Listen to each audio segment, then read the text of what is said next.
Olá, pessoal! Tá começando um episódio do Consulta Crohn. Meu nome é Juliana Kratochvil, eu sou médica hematologista do Crohn. E hoje eu tô com os meus colegas, a Camila, da Agostinho Jeremias, oncologista do nosso serviço, e o cardiologista, nosso amigo e colega de trabalho, o Dr. Stefano Busato, cardiologista da Clinicor de Estrela.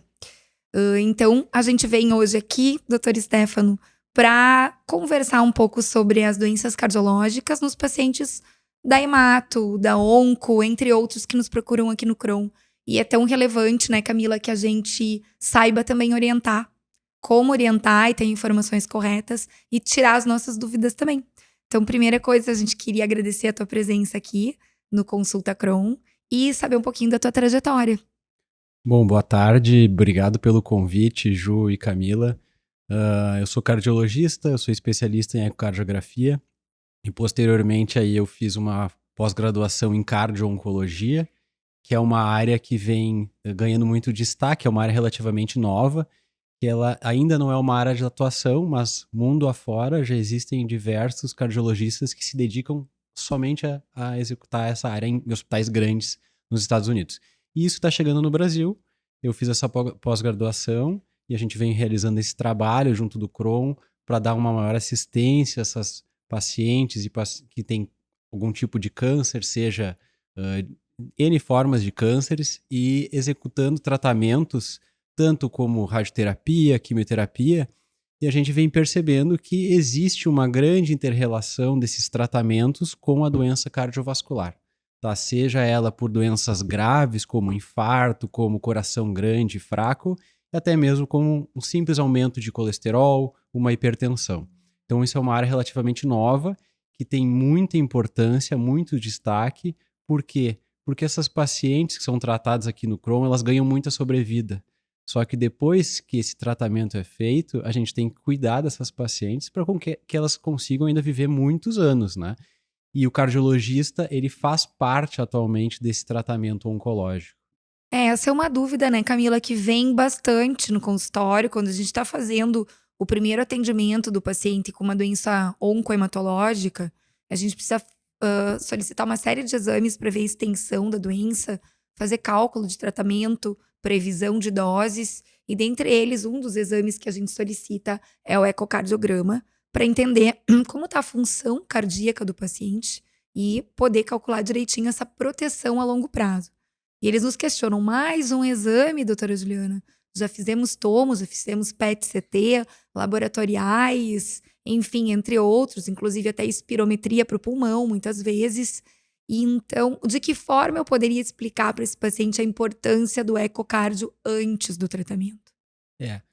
Vamos lá, Ju. A gente sabe que diversos pacientes aí, eles são assintomáticos, ou seja, eles não sentem nada, e quando eles vão realizar algum exame cardíaco, a gente identifica. Porque os exames cardiovasculares, eles avançaram muito em relação ao passado. Hoje em dia, a gente não faz somente um simples eletrocardiograma de repouso. A gente tem diversos exames que identificam cardiopatias prévias que podem influenciar, sim, o tratamento oncológico. E é muito importante a gente saber isso, porque na oncologia, principalmente as drogas antraciclinas, que vocês sabem muito melhor que eu, Que é a vermelha, né, que é a doutor quimio Stefano? vermelha, A que famosa quimio a famosa vermelha. quimio vermelha que os pacientes chegam. Eu até pergunto quando vão fazer o ecocardiograma, qual a quimio que você está fazendo? A vermelha? Sim, doutor, é a vermelha. É Tá, sempre a opa vermelha. lá, pera lá, vamos olhar com calma. Por que isso? Porque a gente sabe que as antraciclinas, elas podem, em 10% desses pacientes, causar algum tipo de toxicidade cardíaca. Aí vamos lá, o paciente ficou curado do câncer, mas ele tem uma doença grave, que é, na maioria das vezes, o que a antraciclina faz com o coração é deixar ele maior e mais fraco, ou seja, insuficiência cardíaca. E a insuficiência cardíaca, a gente sabe que ela equivale a um câncer dos brabos. A mortalidade da insuficiência cardíaca é equivalente a de um E câncer que com por vezes pode metástase. se manifestar depois de muito tempo do tratamento, Ah, né, Stefano? Exato. E uma coisa importante é que a gente está falando de duas das principais causas de mortalidade no mundo, né? Tanto as doenças cardiovasculares, mas que se pensa que nos próximos anos até vão ser superadas pelo câncer, né? E como a Ju comentou, é importante a gente ter esse acompanhamento. Na oncologia, assim como na hemato, né, Ju? A gente vem tendo terapias cada vez melhores. seja quimioterapias, terapias-alvos, imunoterapias, né? Na Hemato até tem outras formas de terapias também. Ou radioterapia também, a gente não pode esquecer da importância, do risco que a radioterapia pode nos causar também, né? E em termos cardiovasculares. Essas drogas permitiram que a gente avançasse muito, né? A sobrevida vem aumentando muito. E na onco, especificamente, muito se fala do manejo oncológico das pacientes pós-tratamento. Como que vai ser, né, esse segmento dessas pacientes?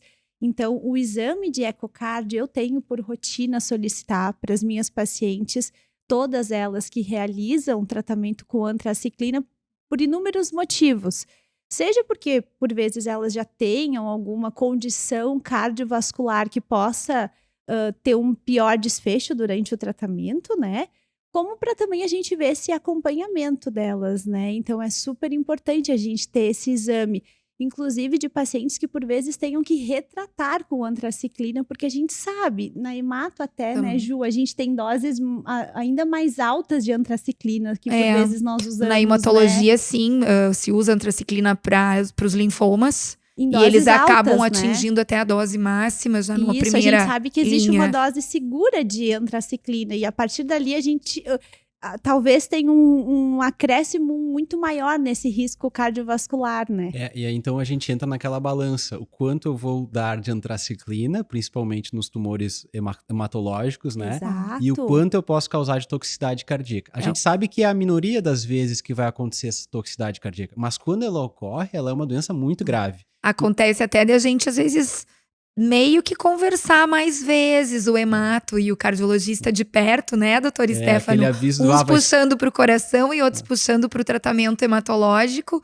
E eu dizendo, não, eu preciso fazer a medicação. Eu preciso tratar. E o doutor Stefano dizendo, não, Ju, acho que vamos rever isso. Vamos eu segurar. preciso, bom, então vamos sentar e decidir juntos a melhor estratégia. Não é incomum, pelo contrário, a gente trabalhar em equipe. Né? Então essa interação onco, hemato e cardio, ela é muito importante, né?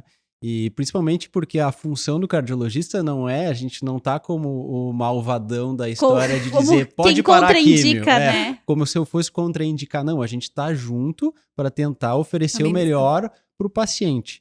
E a ideia do ecocardiograma é tentar identificar coisas prévias e realizar durante o tratamento, porque alterações leves, a gente começa um tratamento, a gente de repente... manejáveis, né? Exato, são manejáveis. A gente reduz um pouco a dose da quimioterapia, espaça, de repente troca por um outro tratamento. Então existem diversas formas de a gente diminuir esse dano e na cardiologia a gente fala até de detectar ele precocemente. Porque veja lá, o ecocardiograma, ele é uma ferramenta que ele nos mostra o quê? O tamanho, a força do coração, as válvulas. E as antraciclinas, elas principalmente causam alteração na força do coração. Mas hoje em dia já existe uma tecnologia que se chama Speckle Tracking, que é o strain global longitudinal do ventrículo esquerdo. E o que é isso? Isso é um software que foi criado que acompanha micropartículas do miocárdio. E essas micropartículas, elas exibem um deslocamento entre elas. Isso vê a força do coração lá na célula. E às vezes a gente vê que a gente tem um strain reduzido no ventrículo esquerdo, mas o coração ainda é normal, o eco está normal, mas o strain reduzido. Isso é um indício de uma toxicidade precoce da quimioterapia. E aí o que a gente faz? A gente vai começar um tratamento com o coração. A gente vai conversar com o oncologista. A gente já começa um tratamento antes mesmo do paciente manifestar de fato uma alteração na fração de ejeção, por exemplo, na força do coração. Antes do coração crescer, antes do coração ficar fraco e antes do paciente sentir cansaço, falta de ar, inchaço nas pernas, a gente já está tratando o coração e prevenindo isso. Mas é reversível a redução do strain global durante o tratamento identificado? A gente poderia voltar a melhorar ele? Com certeza, porque existem hoje diversas drogas aí que já são testadas. A gente não tem nenhum medicamento para começar antes do tratamento, junto com a químio. Mas quando nós detectamos essa toxicidade cardíaca, existem medicações que revertem isso. E não só sobre a antraciclina, né, Stefano? Porque a gente sabe que é das químios vermelhas, enfim, que são comumente utilizadas, talvez um dos tratamentos mais utilizados para câncer de mama, mas existem outras formas de tratamento que a gente também vê esse comprometimento, né, do coração, entre eles as pacientes que fazem terapia anti-HER, né? Que é o trastuzumab, pertuzumab, né? Que nós temos também muito famoso entre os pacientes que fazem câncer de mama, mas nós já temos aprovação de medicações anti-HER, inclusive para câncer de estômago, para outros vários tipos de tratamento, né? Tu percebe um pouquinho diferente sobre esse cenário de antraciclina e a sua toxicidade e o trastuzumab? Porque por vezes o trastuzumab é uma toxicidade mais reversível, né? Tu sabe, Camila, que no passado a gente acreditava que a antraciclina era sempre reversível. Mas o tratamento para insuficiência cardíaca ele vem melhorando muito, surgiram diversas medicações. Para vocês terem ideia, a gente utiliza hoje em dia até antidiabéticos orais, até remédio para emagrecer, aquelas canetas, em quem tem insuficiência cardíaca, porque isso melhora a contração, recupera os sintomas do paciente. Então a questão de ser irreversível, isso não, depende do paciente, a gente vai ter que reavaliar a resposta. E já o anti-HER2, que é o trastuzumab, se eu não me engano é a tal da vacina que os pacientes dizem. Os pacientes dizem que é imuno, não é uma imuna, é uma espécie de terapia-alvo, né? A imuno, ela também causa os mesmos problemas das antraciclinas. Ela tende a ser mais reversível, tá? Mas geralmente são casos muito graves, é uma toxicidade mais aguda, disfunções graves do coração, né? E o tratamento se baseia também na insuficiência cardíaca, que é o mesmo das antraciclinas.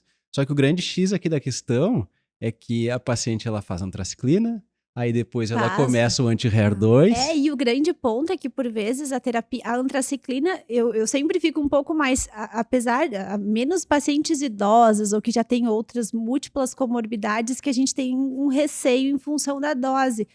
Mas o grande ponto é que a gente usa uma dose limitada de antraciclina e a terapia anti-HER a gente acaba usando por muitos anos, né? Eu tenho pacientes usando por 2, 3 anos terapia anti-HER. Como é que tu considera que a gente deva fazer esse acompanhamento dessas pacientes, assim, com ecocardio a cada quanto tempo? A gente aguarda elas terem sintomas? Como é que a gente poderia acompanhá-las? A nossa recomendação hoje em dia é não aguardar sintomas, porque veja lá, a quimioterapia deixa o paciente com fadiga, cansada, né? Às vezes até tem um pouco de indisposição e falta de ar, e isso são sintomas de insuficiência cardíaca. Então a gente não pode esperar só os sintomas. A gente tem que ter um protocolo de acompanhamento de exames, assim como a gente faz a tomografia, o PET-CT de tanto em tanto tempo, o exame cardíaco, a ecocardiografia, às vezes o eletro, outros exames, ele também entra nessa rotina. E a recomendação é a cada 4 meses, mais ou menos, de tratamento, antes de iniciar o tratamento, claro, e como base, e a cada 4 meses de tratamento. E aí, no longo prazo, aí nós temos diversas outras formas de avaliar o coração. Mas para terapias infinitas, mas terapia finita, que nem as minhas, que estão muito bem delimitadas, com 6 ciclos, fazendo o ecocardio na metade, no final encerraria, ou teria ainda que avaliar depois de algum... Exato. Não é muito bem, isso não é muito bem desenhado entre os hematologistas. Seguiria, na verdade, o mesmo protocolo de a cada 4 meses e no término do tratamento. Sim. Só que anos depois, a gente sabe que essa toxicidade, existe uma toxicidade tardia, anos após, tá? E até surgem outras doenças, como a doença do entupimento dos vasos, o infarto, a aterosclerose, que a gente chama, né? E a gente sabe que essas drogas, elas também podem causar. Então, a gente entra em um cenário de interpretar esse paciente como um paciente de mais risco cardíaco. Vamos pensar assim, ele é um paciente tabagista. O paciente tabagista, ele tem mais risco de infartar, de ter AVC, de ter insuficiência cardíaca. Então, ele é um paciente que a gente tem que acompanhar mais de perto. E o paciente, o sobrevivente do câncer, ele também tem que ser interpretado dessa forma. E hoje em dia, até a recomendação é, para quem, por um exemplo, fez um tratamento associado de radioterapia, ou fez antraciclina quando era jovem para linfomas, que é dose alta, né, Ju? Uhum.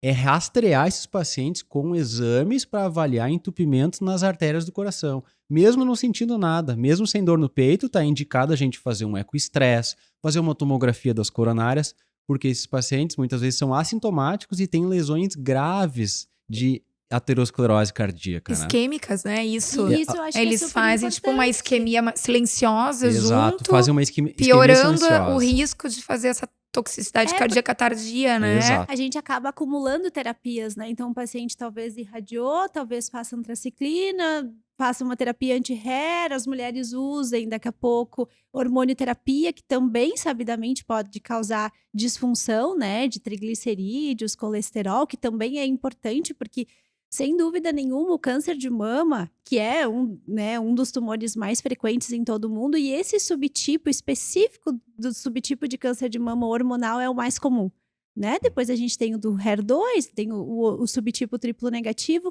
mas essas pacientes usando hormonioterapia, elas vão usar por no mínimo 5 anos, né? Então a gente tem que monitorar esses níveis de colesterol, triglicerídeos, como é que seria também esse Eu queria acompanhamento? comentar contigo, esse público da Camila, de quem faz o bloqueio hormonal, e as pacientes hematológicas que são submetidas, às vezes, a transplante de medula autólogo, que é o transplante de células-tronco da pessoa para a pessoa mesmo, elas acabam também induzindo, muitas vezes, uma menopausa precoce, né? Se fizeram esse procedimento antes dos 30 anos, com certeza não chegam aos 40 com fertilidade preservada. E isso, além de toda a toxicidade do tratamento, elas são pacientes que entram no protocolo de alto risco cardiovascular? Veja lá, Ju. A gente sabe que vamos sair do cenário da neoplasia do câncer. Os pacientes que têm menopausa precoce, por N motivos, Sim. elas têm um risco aumentado Isso, eu queria saber, cardíaco. elas são um risco aumentado. Elas são um risco aumentado. E o que foi feito? Bom, se elas não têm o estrogênio mais, vamos dar estrogênio. E foram feitas diversas pesquisas aí no mundo para tentar reduzir esse risco cardíaco. Porque os pesquisadores, eles viram que a mulher em menopausa precoce, ela infartava mais, ela tinha mais hipertensão, piorava o perfil lipídico, o colesterol e o açúcar. Vamos dar estrogênio para tentar compensar essa falta de estrogênio pelo bloqueador hormonal ou pela menopausa precoce da mulher. E o que aconteceu? Elas aumentaram o risco de ter infarto, mesmo tomando o hormônio. Então, a gente não recomenda tomar hormônio nesses cenários para diminuir o risco cardíaco, tá? Esse risco cardíaco ele não é reduzido utilizando o hormônio exógeno, ou seja, tomar a pílula. A redução do risco da mulher é quando ela tem o hormônio estrogênio produzido por ela mesma. Então, a gente sabe que os bloqueadores hormonais que são utilizados no câncer de mama, sim, eles aumentam o risco de piorar diversos fatores. A gente pode citar a hipertensão, o colesterol, o açúcar, até a questão óssea elas pioram, Sim. né? Entram em osteoporose, né? Sim, a gente precisa fazer um acompanhamento bem estrito. Então, elas são pacientes que elas têm que ser avaliadas mais frequentemente e ter um cardiologista ou um clínico para acompanhar essas situações. E a mensagem aqui é mostrar que o paciente com neoplasia, ele é um paciente que tem mais risco de ter problemas cardíacos por vários problemas, por problemas hormonais, pelo tratamento instituído, só pela própria neoplasia. Vamos lá, vocês sabem melhor do que eu, a neoplasia não aumenta o risco de ter tromboses? Vocês devem ter diversos pacientes com trombose, trombose na perna, embolia no pulmão. Então, isso é tudo um risco da neoplasia causando no sistema cardiovascular, né? Tanto nos vasos quanto no coração. Então, a mensagem é que tem mais risco, a gente tem que estar atento e é um risco para diversas doenças. Vamos lá, a gente do coração já falou da hipertensão, já falamos da pior do colesterol, falamos do coração grande, coração fraco, falamos do tardio, da isquemia, ou seja, do infarto, do entupimento das artérias do coração, e até doenças de válvulas, né? Esses pacientes sobreviventes de câncer, eles envelhecem. Eles chegam nos seus 70, 80 anos. E, naturalmente, nós envelhecemos. Assim como as articulações elas enrijecem, as válvulas cardíacas também enrijecem. Então, a gente já teria problemas de válvulas nessa idade. Só que a radioterapia, ela causa uma toxicidade tardia nas válvulas cardíacas. Então, eu tenho que ficar atento, porque esse paciente ele faz estenose das válvulas mais cedo do que os idosos da população normalmente. Então, a mensagem é ficar atento tanto no início do tratamento, durante e após. Eu quero acrescentar também aqui, a gente falar pro público, para as pessoas em geral, não necessariamente os oncológicos, da benefício que tem da parceria entre a hemato e a cardiologia nos pacientes com insuficiência cardíaca e quando a gente se preocupa com os estoques de ferro. não de forma desordenada, de maneira nenhuma, mas se preocupando tanto com o excesso de ferro como causa da insuficiência cardíaca, ou Hemocromatose, com né? a deficiência de ferro e o que isso poderia gerar de piora clínica num paciente que não saiba que tem ou que tem uma insuficiência cardíaca. Pode nos explicar melhor o benefício disso? É bem isso, né, Ju? A gente tem os dois cenários. Então, isso é uma interação muito grande, hemato-onco, né? E a gente sabe que quem tem, na região, nós temos muita gente, por causa da imigração, né, europeia, com ferritina alta, com um ferro muito alto. E sendo essa forma genética e não tratada, quando ela se deposita nos órgãos, ela também pode se depositar no miocárdio, no músculo cardíaco. E isso leva à insuficiência cardíaca. Leva a uma doença chamada hemocromatose, né, Ju? E a falta do ferro em cenários de quem tem o coração fraco e grande, ela causa o quê? Falta de ar, mais cansaço. Então, normalmente, quando nós temos uma reserva de ferro baixa nessa doença do coração grande, a gente indica a reposição do ferro endovenoso para melhorar, por exemplo, o quanto ele consegue caminhar. Então, por que, doutor, vou lá no Crohn fazer uma ampola de ferro, tenho que sair de casa, o que você acha? Mas vai te aumentar uma quadra sem falta de ar, tu vai no supermercado sem sentir falta de ar daí, talvez. Então, a gente tem que acompanhar, é importante dosar os níveis de ferro, né? Essa equipe, essa multidisciplinaridade, essa troca só enriquece para o paciente. A gente sabe que muitas vezes agrega essa questão de deslocamento, principalmente o idoso, sair de casa para mais uma Consultas, para mais mais exames. um procedimento. E aí eu acho ainda mais importante essa troca aqui para que tantos outros profissionais de saúde também saibam sobre isso. E quanto menos médicos talvez o paciente precise ir e encontre um que consiga fazer o manejo e gerenciar, até é benéfico e a gente estimula que isso aconteça de forma correta. O acompanhamento dos pacientes talvez tenha essa mesma impressão, né, Ju? Os pacientes que estão bem, eles nunca querem. Eu tenho essa grande dificuldade na realização do ecocardio nos pacientes que estão fazendo trastuzumab.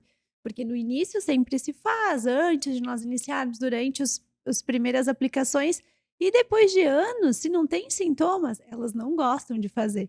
E eu fico insistindo, e a gente tem muito essa dificuldade.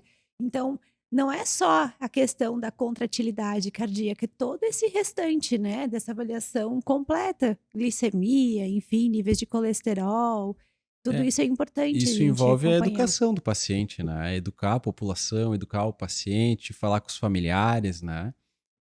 Porque muitas vezes eles não sentem nada, mas hoje em dia a medicina evoluiu muito. A gente tem diversos exames e tratamentos quando o paciente não tá na bola 8, vamos dizer assim.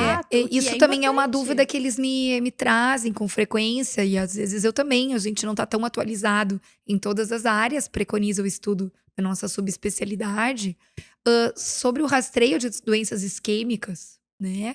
Onde na cabeça deles, eles vão ter que fazer cateterismo. E eles não querem fazer cateterismo, é invasivo, eles têm medo. O vizinho foi fazer cateterismo e não saiu da mesa. A gente precisa desmistificar, mas tem muita coisa nova agora, não invasiva de método, né? Existem muitos métodos aí novos. Aí no passado a gente utilizava muito só o teste ergométrico, que era a caminhada na esteira com o eletro, e o cateterismo, né? E o cateterismo sempre foi um bicho de 7 cabeças. E realmente ele era, os pacientes tinham problema no cateterismo. Só que o cateterismo ele evoluiu muito. Hoje em dia tu faz o cateterismo via radial, a artéria aqui do braço, do antebraço, e à tarde tu tá em casa. Tu fizeste de manhã e de tarde tu já tá em casa. Então evoluiu muito, as complicações diminuíram muito. Além disso, os métodos diagnósticos da doença isquêmica do coração, eles progrediram enormemente. Hoje em dia a gente tem ecocardiograma de estresse físico, ressonância cardíaca, cintilografia, PET-CT. Existem diversas formas de diagnosticar essa doença isquêmica. E nem todo mundo que tem isquemia precisa fazer cateterismo. Muitas vezes, e hoje em dia isso está cada vez mais forte, que a gente pode manter o paciente em tratamento clínico. O que é o tratamento clínico? É mudanças no estilo de vida, fazer exercício, reabilitação cardíaca, tomar as medicações certas e exames periódicos sem a necessidade de ser invasivo com o cateterismo cardíaco. Muitas vezes nós também realizamos a tomografia das coronárias, que é um exame não invasivo que ele enxerga quase como se fosse o cateterismo, as coronárias. Lógico que as coronárias, elas têm 2, 3 milímetros. A própria oscilação do coração no tórax causa artefatos de imagem, ou seja, ela causa distorções nas coronárias. Mas muitos cenários a gente já consegue ter uma ideia super boa de como é que estão as coronárias e segurar o cateterismo, segurar a cirurgia, não botar a stent e ir tomando os remédios. E isso é uma ideia que vem crescendo muito, já tem diversas pesquisas mundo afora que autorizam sim, tu não tem uma isquemia grande do coração, remédio. E remédio é tão seguro quanto ser invasivo. Tu quer me explicar um pouquinho a respeito de como é que é essa ecoestresse?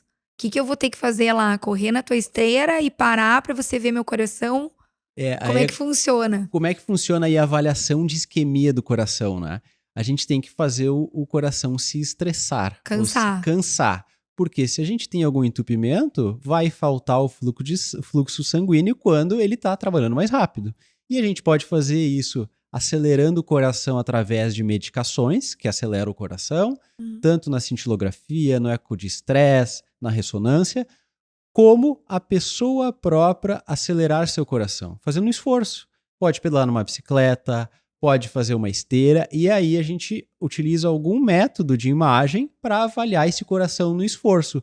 Porque se há algum entupimento grave que necessita ser tratado, o coração vai acontecer algumas alterações no músculo cardíaco no momento do pico do estresse. E baseado nisso a gente consegue tomar decisões. Vou ser invasivo nesse caso, não nesse caso eu não vou ser invasivo. Vamos lá, a gente tem corredores, maratonistas, que eles aguentam correr uma corrida inteira, uma maratona, e não sentem nada, mas eles têm exames cardíacos alterados, ele tem isquemia no coração. Será realmente que eu preciso botar um stent nesse cara, se ele tem uma isquemia pequena? A gente está autorizado a só tomar remédio nesse tipo de paciente.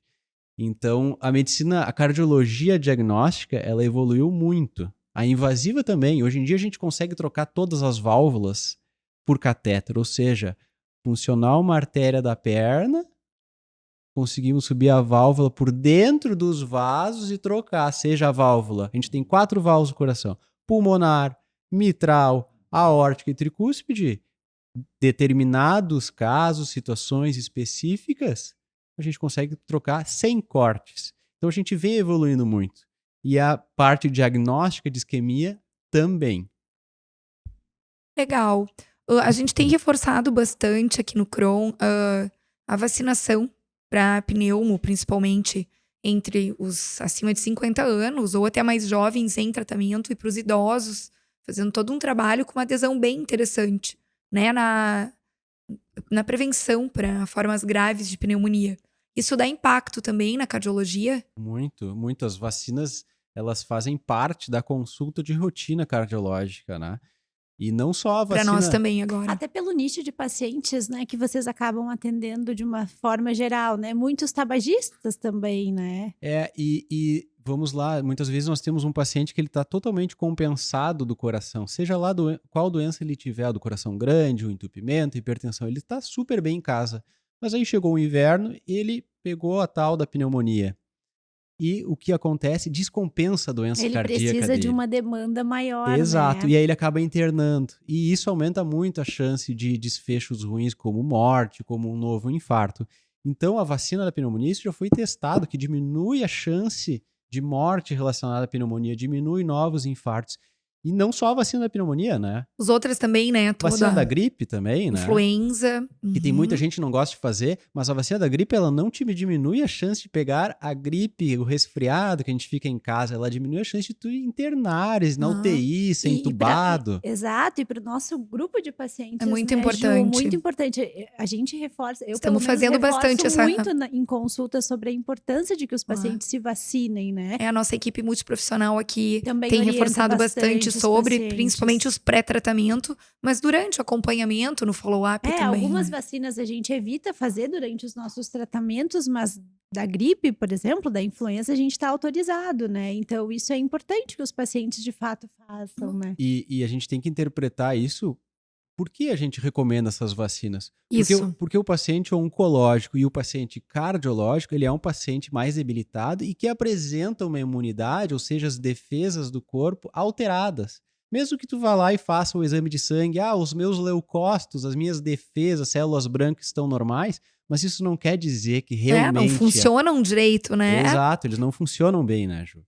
E aquela é toda uma rede, né? Que também é muito importante. Vamos reforçar também. Não adianta a gente investir tanto no quadro vacinal do nosso paciente, mas a rede de apoio dele, todo mundo que está em volta, não está imunizado para que a gente tenha esse efeito protetor do paciente, né? Isso é muito importante. E eu acho que acredito que na cardio também não adianta o vovozinho estar vacinado e quem cuida dele não, né? Exato. E a gente também tem que interpretar isso da seguinte forma. Hoje em dia, os avós, eles cuidam dos seus netos em casa, né? E os netos estão no colégio, estão nas creches, e eles vêm com vírus para casa. E aí, o que acontece? Os avós acabam pegando a influenza, uma bactéria, a pneumonia, e acabam descompensando a sua doença de base e internando. Então, isso a gente também tem que atualizar o calendário vacinal das crianças que estão no lar. Muito importante. Esse foi um excelente comentário, verdade. Quanto mais agora a gente consegue fazer a longevidade ir além, eles estão convivendo mais com os pequenos, né? Exato. E aí é o festival, né? Escolinhas e, entre outros, os bailes que a gente estimula tanto que os pacientes vão. Tu quer acrescentar mais alguma coisa, Camila? Eu acho que eu gostaria, de repente, de que o Stefano nos desse, assim, uma mensagem final, talvez. Não sei, Justo, tens mais alguma questão, alguma eu tirei dúvida? todas as minhas dúvidas, assim, dos últimos tempos que eu queria mesmo As mais a respeito, frequentes, né? Do ecocardio, do strain, essa questão da reversibilidade, da prevenção primária, secundária. Eu fiquei muito satisfeita de poder saber mais sobre isso, passar além, poder divulgar agora essas informações para colegas também, outros profissionais da área da saúde, não médicos também, que fazem esse papel de formiguinha, familiares, cuidadores e pacientes. Mas também eu queria dizer que se você quer ter algum acréscimo que tu acha interessante nos trazer, a gente está aqui uma mensagem final, assim, o que Tem de mais tudo que a gente falou, o que tu gostaria de deixar como mensagem, tanto para os nossos pacientes, os que não são nossos pacientes também, familiares, enfim. E desculpa. Eu vou deixar mais uma mensagem, que foi um tema que a gente não comentou muito, mas que nós três fazemos. Vocês sabem qual é o único tratamento ou uma polipílula que diminui a chance de toxicidade cardíaca por antraciclinas e trastuzumab? Exercício físico. A gente não abordou. E isso foi já testado em pesquisa médica. Eles já tentaram de tudo. O que é mais fácil para o paciente oncológico? É tomar mais uma pílula e diminuir a chance de ter problema cardíaco. E os pesquisadores da área da cardio fizeram trabalhos testando inibidores da ECA, beta-bloqueadores e estatinas, e nada funcionou no paciente que ia iniciar a quimioterapia cardiotóxica. E o que funcionou? Exercício físico. Foi a única intervenção que diminuiu a chance desse paciente ter algum dano cardíaco pela quimio ou radioterapia. Então, apesar de, naqueles dias da quimio, o paciente ficar debilitado e tal, alguns dias depois ele já está bem. Ele não precisa ser o atleta, ele não precisa fazer a mesma coisa que ele fazia antes, mas ele tem que se exercitar, ele não pode ficar só em casa. E a gente já tem, inclusive na oncologia também, né, Stefano, mostrando que atividade física reduz risco de recidiva de tumores, tanto de novos tumores, para pacientes que já foram diagnosticados, ou para pacientes que não têm diagnósticos também. É uma das principais formas de nós prevenirmos, né, o diagnóstico de câncer. Mas para aqueles pacientes que já fizeram os seus tratamentos, praticar atividade física reduz a chance desse tumor voltar a longo prazo. E isso eu vejo que a gente ainda tem um impacto na sociedade que parece que existem algumas travas para que os pacientes de fato sejam encorajados a praticar atividade física durante os seus tratamentos. Por vezes eu tenho que fazer laudos autorizando que os pacientes façam. Eu gostaria de fazer laudos ao contrário, né? De pacientes que não deveriam fazer, mas não é verdade. Essa é uma colocação muito importante. A gente ainda tem uma trava, talvez, dessa área, né, social, ou até a discutir com educadores físicos e fisioterapeutas. Exato, porque são profissionais da saúde. Né? Mas isso é uma coisa que vem mudando muito, né? Até na cardiologia, no passado, as doenças se tratavam com 30 dias de cama, né? De repouso, De né? repouso. Então, as doenças cardíacas hoje a gente pode contar nos dedos quais a gente realmente contraindica o exercício. Muitas vezes o exercício faz parte como um remédio. E na oncologia é a mesma coisa, né? Só que a gente tem que tentar Exatamente. reverter esse mito e prescrever o exercício, claro, com o profissional adequado, na intensidade adequada. Exato, adaptado, se for a Adaptado à forma, condição né? do paciente, à condição do momento do paciente. E né? esse ano nós tivemos, até a gente comentou em outras ocasiões aqui no CRON, uma publicação super importante de um estudo que mostrou que a prática de atividade física em pacientes que já tinham feito os seus tratamentos, era por um câncer de intestino, por exemplo, né? Tinham feito as suas cirurgias, depois fizeram as suas químios, e praticar atividade física de uma forma seriada, regular, com acompanhamento frequente, ela teve um impacto numa redução que muitas vezes nem mesmo com a quimioterapia a gente consegue. Então a gente tem muito assim, eu quero terapias inovadoras, eu quero novas formas de quimioterapias. Claro que bom que a medicina vem avançando nisso tudo, né? Isso que está permitindo a gente ver os nossos pacientes vivendo muito mais, mas a gente de fato precisa também encorajar eles e estimular eles a praticar, né? Então cabe a nós profissionais fazermos, né, isso, esse nosso papel também é importante. Que eu acho que como clínica, A Ju, como especialmente, clínica ela Orbus estimula Ato muito, também, né? a gente tem feito esse papel, né? Acho De que aqui na divulgador clínica também a gente sobre tem isso. estimulado Nós estamos com muito, todos os colaboradores tanto hoje da nossa dando clínica, exemplo né? também, né? Exato. Estimular E eventos. isso. Eventos, exatamente. Agora Eu a acho gente que é tem por aí, um vários trabalho de eventos. formiguinha, né? É um trabalho de formiguinha. Exatamente. E a mensagem, então, que eu queria deixar aí para os pacientes oncológicos é que consultem com o seu cardiologista. Muitas vezes a gente tem pequenos ajustes para fazer durante o tratamento oncológico. A gente não está aqui como um vilão, a gente quer a cura do câncer e a gente quer estar junto nessa batalha para que ela aconteça de uma forma mais leve e que no futuro a gente não venha apresentar problemas que na maioria das vezes não acontecem, mas são muito graves do coração quando eles acontecem. E a gente vê, todo mês a gente tem algum paciente que desenvolveu alguma toxicidade. Então a gente tem que trabalhar na prevenção também, não esperar alguns anos após o tratamento aparecer um coração lá funcionando 20% e falta de ar, aí é muito difícil correr atrás da máquina, né? Mas se a gente faz o trabalho de formiguinha, de no início já começar fazendo eco, estimular exercício físico, a pressão estava um pouquinho alta, vamos tratar já para prevenir. Então esse trabalho de formiguinha, ele faz diferença no final. Então é muito importante essa interação entre o onco, hemato e, na verdade, entre todas as áreas, né? A Eu nutrição, acho. o educador Exato. físico, a cardio. A gente não faz uma medicina de fato bem feita se a gente está sozinho, né? Exatamente. A gente Não dá. precisa dessa interação. Tem que ter essa interação multiprofissional, que é muito bem feita aqui no CRON, e o paciente só se beneficia, né?